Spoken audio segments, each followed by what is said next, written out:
मेरे प्रिय, आज का ये दिव्य संदेश तुम्हारे लिए श्री नीम करोली बाबा महाराज जी लेकर आए हैं और वह तुमसे कुछ क्षण बात करना चाहते हैं।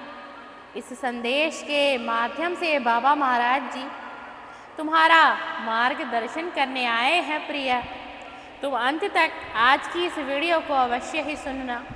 तुम अंत तक इस वीडियो को सुनोगे तो तुम्हें अपने जीवन में बहुत मदद मिलेगी। तुम्हारा मार्गदर्शन करेंगे श्री नीम करोली महाराज जी।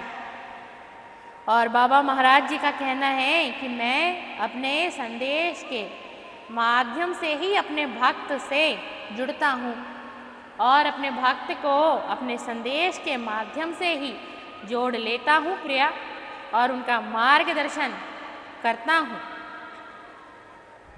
सब तुम जैसे होंगे तो जीवन नीरस हो जाएगा प्रिय।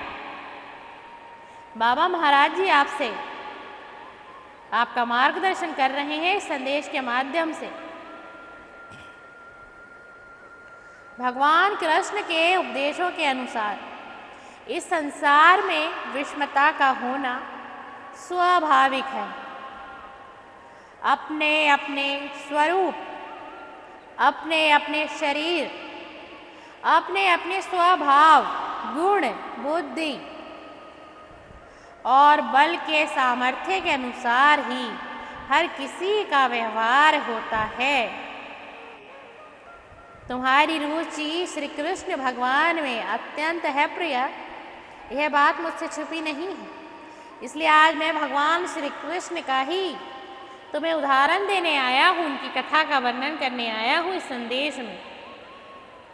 एक घर में यदि 4 लोग रहते हैं तो चारों का ही व्यवहार एक दूसरे से भिन्न होता है।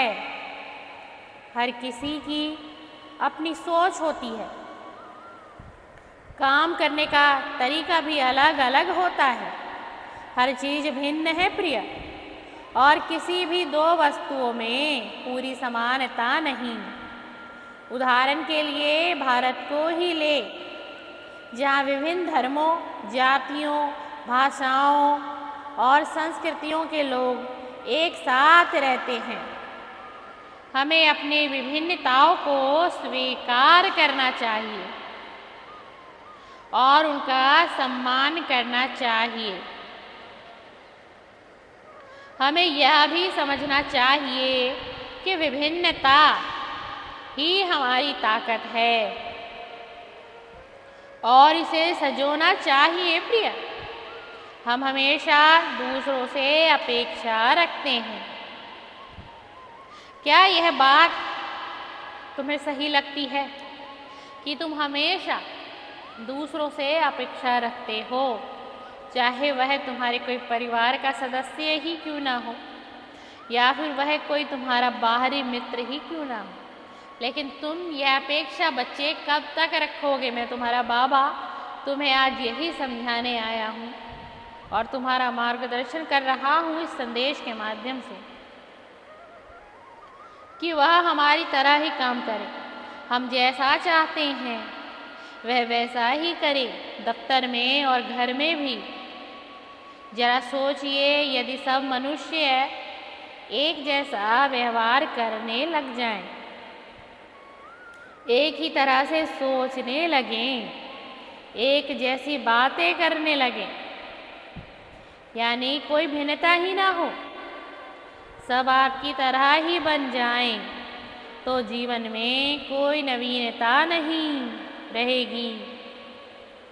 और यह सत्य वचन में आज तुम्हें कह के जा रहा हूँ प्रिय। तुम्हें नहीं लगता ऐसा हो जाए तो जीवन बिल्कुल नीरस और उबाऊ हो जाएगा? ईश्वर ने सबको अलग बनाया है प्रिय, इसलिए सबकी रचना अलग है, सबका मन अलग है, हृदय अलग है, सबकी चंचलता अलग है और सबके मन के भाव अलग अलग हैं। तुम चाहो कि हर व्यक्ति तुम्हारे रंग में ढल जाए, तुम्हारे संग में ढल जाए, उसके विचार तुमसे मिले, उसकी धारणाएं मिले, तो यह संभव है प्रिया। इसी भिन्नता में ही तो जीवन की मधुरता है। हमें यह मानना होगा कि न तो हर शख्स हमारी पसंद का हो सकता है, ना ही हर परिस्थिति हमारे मुताबिक हो सकती है। जो जैसा है, अगर आप उसे उसी तरह स्वीकार कर लें तो समझ जाइए कि आपने इस जीवन को समझ लिया प्रिया। अपेक्षाएं हमेशा ही खुशियों के आड़े आती हैं। अपेक्षाएं हर कष्ट, हर तनाव का मूल कारण है। जीवन की सुंदरता, जीवन का आकर्षण और जीवन का आनंद, ये भी तो भिन्नताएं हैं प्रिया। अलग अलग चीजें, लोग, संस्कृतियां, विचार और दृष्टिकोण मिलकर ही जीवन को समृद्ध और आकर्षक बनाते हैं, और तुम्हें इन्हीं बातों पर कार्य करना होगा। तुम्हें इन सारी बातों पर विचार विमर्श करना होगा, तभी तो तुम्हारा जीवन आकर्षक, सुंदर, भव्य, उज्जवल बनेगा मेरे प्रिय। और तुम्हारे बाबा का आशीर्वाद हमेशा तुम्हारे साथ है। तुम्हें कर्म करने की ज़रूरत है, फल की इच्छा तुम्हारे अंदर कतई नहीं होनी चाहिए प्रिय। कोई चीज़ जो किसी एक के लिए गलत है, वह दूसरे के लिए प्रिया कैसे सही हो सकती है? जब तुम्हें पता है कि वह मनुष्य एक ऐसा कार्य करने जा रहा है और वह कार्य गलत है, पर तुम्हारे अंदर यह भावना है कि यदि मैं उस कार्य को कर लूँगा और मैं कर सकूँगा तो मेरे लिए वो फायदा दे जाएगा जो सामने वाले व्यक्ति को नुकसान दे जाएगा, तो ऐसा कभी संभव है ही नहीं। क्योंकि कोई चीज़ जो किसी एक के लिए गलत है, वह दूसरे के लिए कभी प्रिय सही हो ही नहीं सकती। मसलन मांसाहार किसी के लिए जीव हत्या हो सकता है, तो किसी के लिए प्राकृतिक तालमेल को बनाए रखने का तरीका। इस तरह सही गलत के बजाय खुश रहने पर ध्यान देना जरूरी है प्रिय।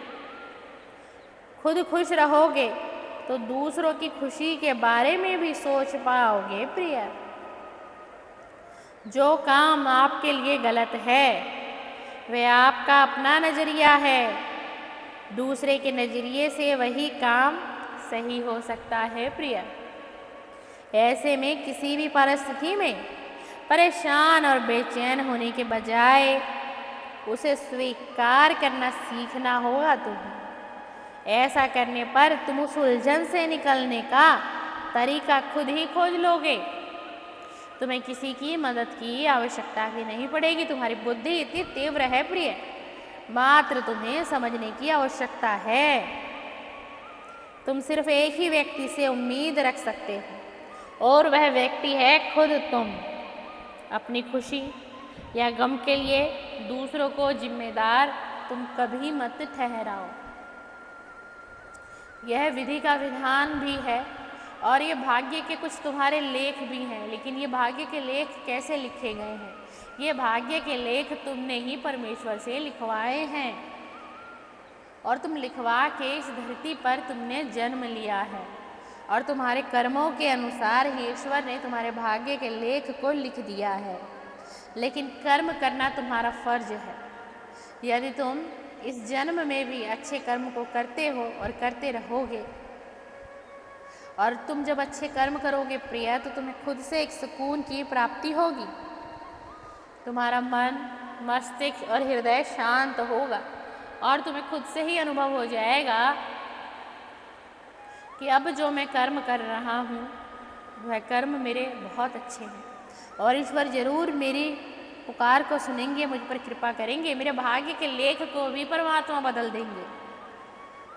क्योंकि ये ब्रह्मांड, ये परमात्मा, ये सब वो शक्ति लेकर बैठे हैं जो तुम सोच भी नहीं सकते। परमात्मा को किसी की जीवन शैली को अगर बदलनी हो तो उनके लिए सिर्फ क्षण भर का खेल है। जब परमात्मा किसी के कर्मों से इतने खुश हो जाते हैं तो उसके भाग्य के लेख को भी बदल देते हैं प्रिया, उसकी तकदीर को भी बदल देते हैं और उसके जीवन को संवार देते हैं, एक नई गति दे देते हैं उसके जीवन को। लेकिन सब कुछ निर्भर है मनुष्य के कर्म के ऊपर। इसीलिए सब तुम जैसे ही होंगे तो क्या जीवन नीरस नहीं हो जाएगा? मैं तुम्हें इस संदेश के माध्यम से यही समझाने आया था प्रिय, और यही समझाना चाह रहा था। तुम मेरे संदेश को सुन के तुम्हें बहुत सी बातों का ज्ञान भी होगा और तुम समझोगे भी। और मैं तुम्हारा नीम करोली बाबा हमेशा तुम्हारे साथ रहूँगा। तुम पर मेरी कृपा भी अवश्य रहेगी, क्योंकि तुम बदल रहे हो, तुम्हारा आचरण बदल रहा है और यह देख के मुझे बड़ी प्रसन्नता हो रही है। इसलिए मेरा आशीर्वाद तुम पर, तुम्हारे घर परिवार पर हमेशा बना रहेगा। तुम हमेशा एक सुख